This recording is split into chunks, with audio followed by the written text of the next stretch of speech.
అయ్యో రామచంద్ర, ఇప్పుడైనా రావటం? 2 రోజుల నుంచి కంటి మీద కునుకులేదంటే నమ్మండి. ఢిల్లీ నుంచి నా కోసం ఏం తెచ్చారో చూద్దాం.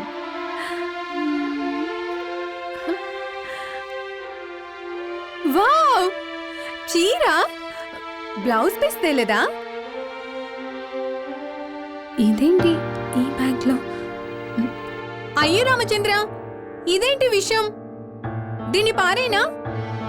ఏయ్, అది విషం కాదు, అమృతం. దాన్ని ముట్టుకున్నావంటే నిన్ను వీధిలోకి విసురుతా, జాగ్రత్త. అయ్యో రామచంద్ర, ఏంటండి, ఏంటి అలా ఉన్నారు? అందుకే మిమ్మల్ని ఆ ఊరు వెళ్ళొద్దన్నాను. పైగా తాగనని ఆ రోజు మాటిచ్చారు కూడా. ఇప్పుడేమో బాటిల్తో వచ్చారు. వెళ్తే నిజాలు బయట పెడతాయన్నా నీ భయమా? అంతేనా?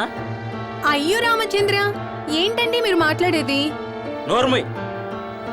చేసిందంతా చేసి ప్రతిదానికి రామచంద్ర రామచంద్ర అంటావా? నీకు మనశ్శాక్షిగానే ఉంటే వాణ్ణే అడుగు.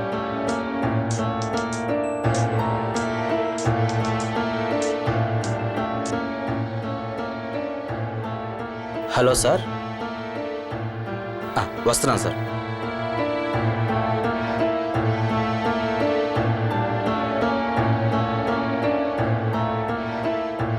ఏంటినా? Don't talk rubbish. రవి చిన్నవాడు, అతను తాగుతూ ఉంటే మీరు చూస్తూ ఊరుకున్నారా? నేనేం బలవంతం చేయలేదు సార్, రవి గారే తాగారు. బలవంతం చేశారా లేదా అనేది కాదు ప్రశ్న. అతను అలా తాగుతూ ఉంటే మీరెందుకు ఊరుకున్నారు? మంచి చెడు తెలుసుకోలేని అనుభవం అతనిది. మళ్ళీ ఇలాంటి పొరపాటు జరగడానికి వీల్లేదు. అలాగే సార్. రవి, నీళ్ళలోకి దిగేంత వరకు లోతు తెలియదయ్యా. నేను ఇవన్నీ అనుభవించానయ్యా. అందుకే నేను ఇంతగా చెప్తున్నాను. చూడు, నీకు చక్కటి భార్య ఉంది. ఆవిడ మనసు బాధపడేలా ప్రవర్తించుకో. నీ సొంత విషయాల్లో జోక్యం చేసుకుంటున్నానని అనుకోవద్దు. నాకు ఆ హక్కు ఉంది. అందుకే ఇంత ఇదిగా చెప్తున్నాను. కూర్చో రవి, కూర్చోండి.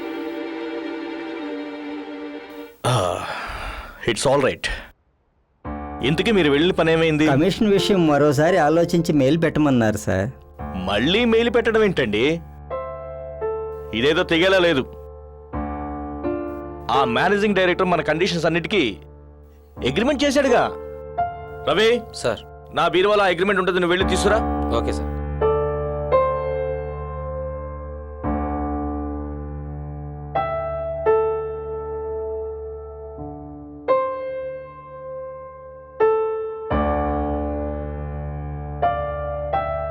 ఇదిగో ఆయన ఇచ్చిన అగ్రిమెంట్. దీని కాపీ ఇస్తూ ఒక లెటర్ రాయండి. వెళ్ళండి. ఉంటాను. రవి, ఒక్క నిమిషం. రవి, నువ్వు నీ భార్య నాకు సొంత మనుషులు అనుకుంటున్నారు. అందుకే ఇంత ఇదిగా చెప్తున్నాను. ఏమీ అనుకోకు.